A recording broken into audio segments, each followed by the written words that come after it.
കുഞ്ഞ് കരയാൻ തുടങ്ങി.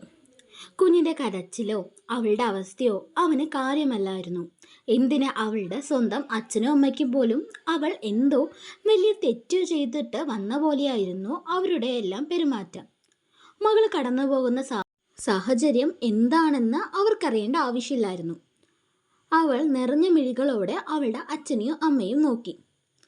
എന്തിനാടി മുതലക്കണ്ണീർ ഒഴുക്കുന്നത്? നീ വല്ലവൻ്റെയും കൂടെ പോയി ഞരങ്ങിയിട്ടാണോ വന്നേ? നീ എന്ന് പറഞ്ഞ് വിഷം തുപ്പാൻ തുടങ്ങിയ അവളുടെ ഭർത്താവിനു നേരെ അത്ര നേരം മിണ്ടാതിരുന്ന അവളുടെ കണ്ണ് ഒരു നിമിഷം അവനു നേരെ പൊങ്ങി. അവനെ കത്തിക്കാനുള്ള ദേഷ്യമുണ്ടായിരുന്നു അവളുടെ കണ്ണുകളിൽ. അവൻ ആദ്യമായിട്ടായിരുന്നു കൃഷ്ണയുടെ കണ്ണുകളിലെ ആ ഭാവം കണ്ടത്. അത് കണ്ടതും നവീൻ ഒരു നിമിഷം പതറി. എന്നിട്ട് അവളോട് ചോദിച്ചു, നീ എന്താടി മനുഷ്യനെ നോക്കി പേടിപ്പിക്കുകയാണോ? ഉത്തരം പറയടി എന്ന് പറഞ്ഞ് അവൻ ചോദിച്ചിട്ട് അവൾ ഉത്തരം പറയാതെ അവനെ നോക്കിക്കൊണ്ടിരുന്നപ്പോൾ അവൻ്റെ ദേഷ്യം ഇരട്ടിച്ചു. അവൻ വീണ്ടും പറഞ്ഞു, ചോദിച്ചതിന് ഉത്തരം പറയുന്നുണ്ടോ നീ? പറയടി എന്ന് പറഞ്ഞ് വീണ്ടും അടിക്കാനായി അവളുടെ കവിളിനു നേരെ പാഞ്ഞു വരുന്ന അവൻ്റെ കൈ കണ്ടതും അവൾ അവളുടെ മുഖം ഒരു സൈഡിലേക്ക് തിരിച്ചു. എന്നാൽ കുറച്ചു നേരം ആയിട്ടും അടി തൻ്റെ മുഖത്ത് വീഴാത്തത് എന്തുകൊണ്ട് എന്ന് അവൾ കണ്ണു തുറന്ന് നോക്കി. അപ്പോഴാണ് കണ്ടത് നവീൻ്റെ കൈ തടഞ്ഞ് അവൻ്റെ ചെകുടുത്തിട്ട് ഒരു അടി കൊടുക്കുന്ന ഗായത്രിയെ. ആ അടിയിൽ നവീൻ ശരിക്കും പകച്ചുപോയി. അവനൊന്നും മനസ്സിലാവുന്നില്ല. കൈ കരുത്തുണ്ടെന്ന് കരുതി ഒരു പെണ്ണിനെ തല്ലുന്നടാ? നിനക്കൊന്നും ശരിക്കുള്ള പെണ്ണിനെ അറിയില്ല. നിനക്ക് ഉളുപ്പില്ലേ ഇങ്ങനെയൊക്കെ ചെയ്യാൻ? ഗായത്രി അവനോട് ചോദിച്ചു. അവളുടെ കണ്ണിൽ തീ ജ്വലിക്കുന്നുണ്ടായിരുന്നു. അല്ല, നിങ്ങൾക്കൊന്നും ഒരു മനുഷ്യത്വം ഇല്ലേ? ഒന്നില്ലെങ്കിലും സ്വന്തം ചോരയല്ലേ ഇവള്? സ്വന്തം മകളുടെ അടുത്ത് ഒരുത്തം ക്രൂരത കാണിക്കുന്ന കണ്ടിട്ട് ഒന്നും തോന്നുന്നില്ലേ?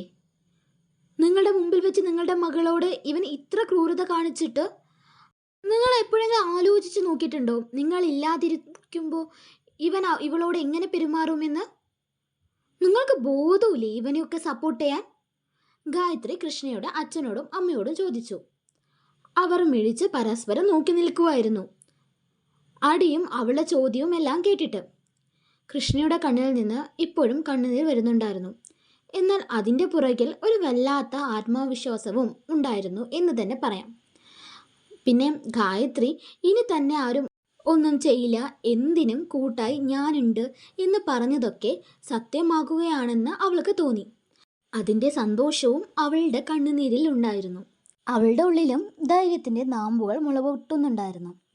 കാരണം ഇത്രകാലം നവീൻ വലിയ സംഭവമാണ്, അവനോടൊന്നും പ്രതികരിക്കാനാവില്ല എന്നൊക്കെയായിരുന്നു അവളുടെ വിചാരം. അതെല്ലാം മാറുന്നുണ്ടായിരുന്നു ഗായത്രി അവനെതിരെ പ്രതികരിച്ചത് കണ്ടപ്പോൾ. നമ്മളൊന്ന് പ്രതികരിച്ചാൽ മതി, നമ്മളെ താഴ്ത്തി കെട്ടുന്ന, നമ്മളെ ഉപദ്രവിക്കുന്ന അവർക്ക് ഒരു അടിയാവും. അവർ പിന്നെ നമുക്ക് നേരെ വരാൻ ഒന്ന് ആലോചിക്കും. എത്രത്തോളം മിണ്ടാതിരിക്കുമ്പോഴാണ് ആളുകൾ നമ്മുടെ തലയിൽ കയറുന്നത്. ഇവളെയോ അല്ലെങ്കിൽ ഇവനെയോ എന്തു പറഞ്ഞാലും എന്ത് ചെയ്താലും സാരമില്ല, അവൻ പോലും അവനു വേണ്ടി പ്രതികരിക്കില്ല എന്ന ചിന്ത നമ്മളെ താഴ്ത്തിക്കെട്ടുന്നവരുടെ ഉള്ളിലുണ്ടാവും. അതില്ലാതാക്കാൻ നമ്മുടെ ചെറിയ രീതിയിലുള്ള ഒരു പ്രതികരണം തന്നെ മതി. അതാണ് ഇവിടെയും സംഭവിച്ചത്. നീ ആരാ ഇതൊക്കെ ചോദിക്കാൻ? എന്തിനാ ഞങ്ങളുടെ മകനെ തല്ലിയത് എന്ന് ചോദിച്ച് കൃഷ്ണയുടെ അച്ഛൻ ഗായത്രിയുടെ മുമ്പിലേക്ക് വന്നു. വോ, അടിപൊളി. ഈ നിൽക്കുന്നത് നിങ്ങളുടെ മകളല്ലേ? അല്ല, മരുമകനെ തല്ലിയപ്പോൾ എൻ്റെ മകനെ എന്തേ തല്ലി എന്ന് ചോദിച്ച് ഉമ്മറത്തേക്ക് വന്ന നിങ്ങളുടെ ഈ ധൈര്യം എവിടെ പോയി? സ്വന്തം മകളുടെ കരണത്ത് ഇവൻ അടിച്ചപ്പോൾ അപ്പോൾ എന്താ ഈ ധൈര്യം കാണിക്കാത്തെ? നിങ്ങളുടെ സ്വന്തം മകളല്ലേ ഒന്നുമില്ലെങ്കിലും. ഇവളെ കിട്ടിയത് കൊണ്ടല്ലേ ഇവൻ നിങ്ങളുടെ മരുമകനായത്, പുന്നാര മകനായത്. അപ്പോൾ ഇവളേക്കാൾ വലുതാണോ ഇവൻ നിങ്ങൾക്ക്? ഒന്ന് ചോദിച്ചോട്ടെ, ഇവളെ വല്ല തവിടും കൊടുത്ത് വാങ്ങിയതാണോ? 18 വയസ്സ് വരെ താനല്ലേ ഇവൾക്ക് ചെലവിന് കൊടുത്തത്, ഇവളെ നോക്കി വളർത്തിയത്, സ്നേഹിച്ചത്. എന്നിട്ട് 18 വയസ്സ് കഴിഞ്ഞ് ഒരുത്തൻ്റെ കയ്യിൽ ജീവിതകാലം മുഴുവൻ സംരക്ഷിക്കണം എന്ന വണ്ണം ഏൽപ്പിച്ചു കഴിഞ്ഞാൽ പിന്നെ അത്ര കാലം അവൾക്ക് നൽകിയ സ്നേഹവും കരുതലും ഒക്കെ ആവിയായി പോവുമല്ലോ അല്ലേ? ഓ സോറി, അതൊരു കടമ തീർക്കലാണല്ലോ അല്ലേ?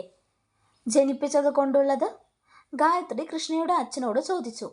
അത് കേട്ടതും അയാൾക്ക് എന്താ പറയേണ്ടത് എന്നറിയാതെ പകച്ചുപോയി. കാരണം കൃഷ്ണയല്ല ഗായത്രി. അവളുടെ വാക്കുകൾക്കും നോട്ടത്തിനും പോലും നല്ല മൂർച്ചയുണ്ടായിരുന്നു.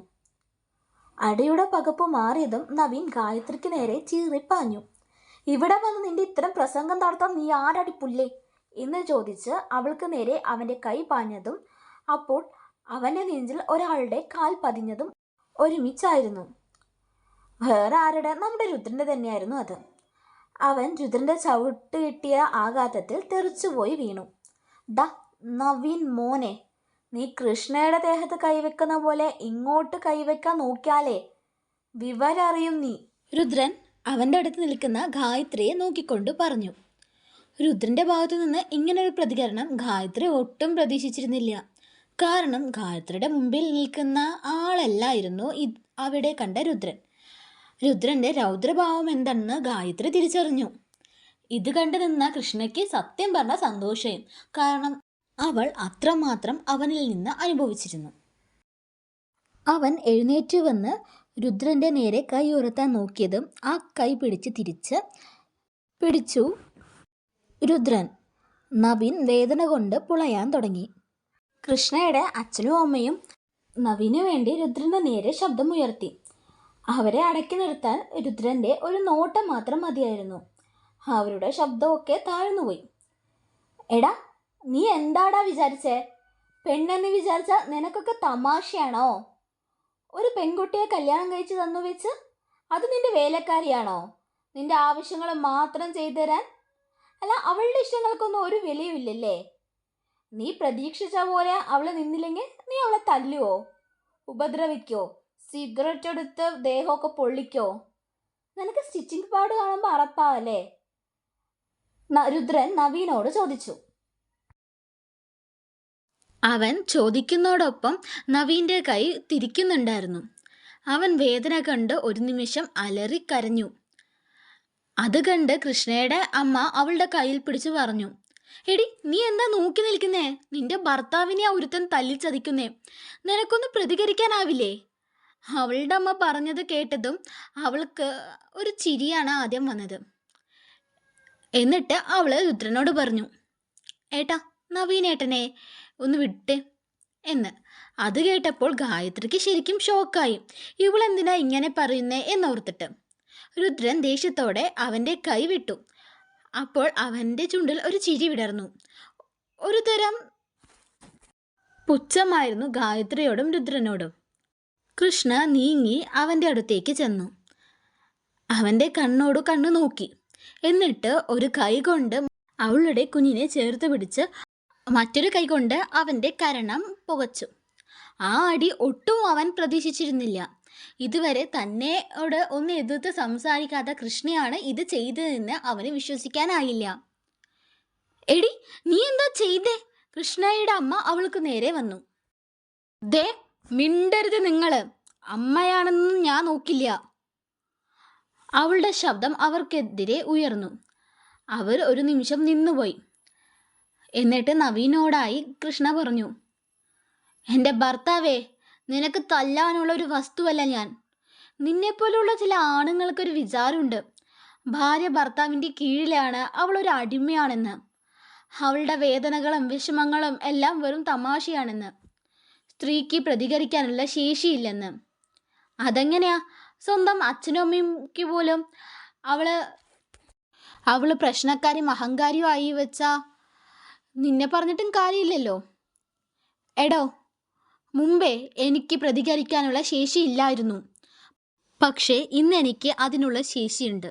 അതുമാത്രമല്ല, പല തിരിച്ചറിവുകളും ഉണ്ട്.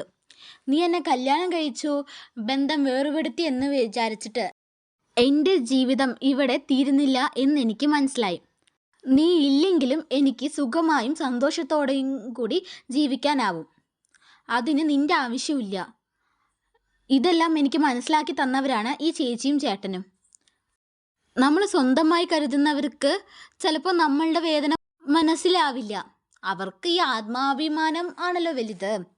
പക്ഷേ ഇല്ലേ, നമ്മൾ നമ്മുടെ പ്രശ്നം പറഞ്ഞാലില്ലേ, കൂടെ നിൽക്കാനേ രക്തബന്ധത്തിൻ്റെ ആവശ്യമൊന്നുമില്ല എന്ന് മനസ്സിലാക്കി തന്നു എനിക്കിവർ.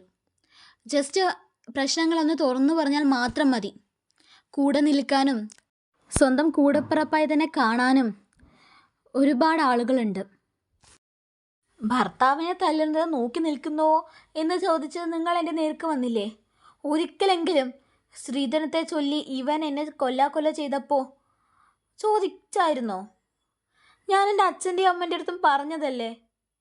പക്ഷെ നിങ്ങളെന്താ എന്നോട് പറഞ്ഞത്? അഡ്ജസ്റ്റ് ചെയ്യാനല്ലേ.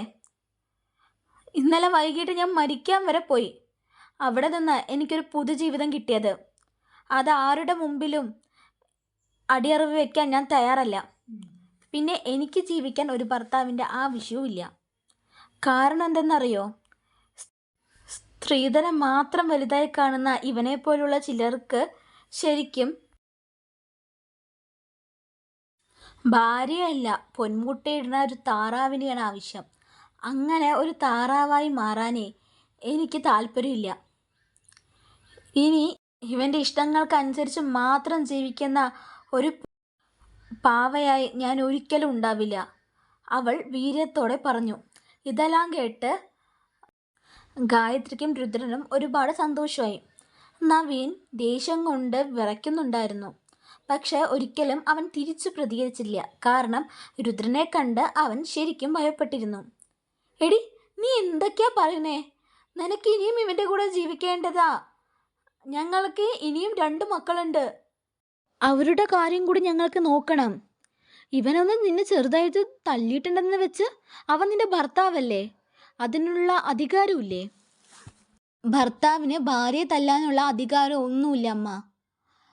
നിങ്ങൾക്കെന്താ ഞാൻ ഇത്ര പറഞ്ഞതൊന്നും മനസ്സിലായില്ലേ? അല്ല, ഞാൻ മരിച്ചാലേ നിങ്ങൾക്ക് ഞാൻ അനുഭവിക്കുന്ന വേദന മനസ്സിലാവൂ? അതിനി എന്നെ കിട്ടില്ല. ഞാൻ ഒരുപാട് മാറി. എന്നെ മാറ്റിയെടുത്തു ഈ ചേച്ചിയും ചേട്ടനും. ഗായത്രിയും രുദ്രനെയും നോക്കി അവൾ പറഞ്ഞു. മോളെ, ഇവർ നാളെ നിന്നെ വിട്ടു പോകും. നിനക്ക് തണലായിട്ട് വേറെ ആരും ഉണ്ടാവില്ല. നിനക്ക് നിന്റെ കുഞ്ഞിനെ വളർത്തണ്ടേ? ദേഷ്യത്തിൻ്റെ മാർഗം വിലപ്പോകില്ല എന്നറിഞ്ഞതും കൃഷ്ണയുടെ അമ്മ കണ്ണീരിൻ്റെ സ്വരത്താൽ അവളോട് ചോദിച്ചു. അതിനെ ഞാൻ ഏതെങ്കിലും ചായക്കടയിൽ പാത്രം കഴുകാൻ നിൽക്കും, ഇല്ലെങ്കിൽ മറ്റേതെങ്കിലും ചെയ്യും, അല്ലാതെ ഇവൻ്റെ മുമ്പിൽ ഒരിക്കലും പോവില്ല, അവൾ ഉറച്ച ശബ്ദത്തോടു കൂടി അവരോട് പറഞ്ഞു. ബാക്കി എന്താ നടക്കുകയെന്ന് നമുക്ക് അടുത്ത പാട്ടിൽ കാണാം കേട്ടോ. Thanks for watching guys.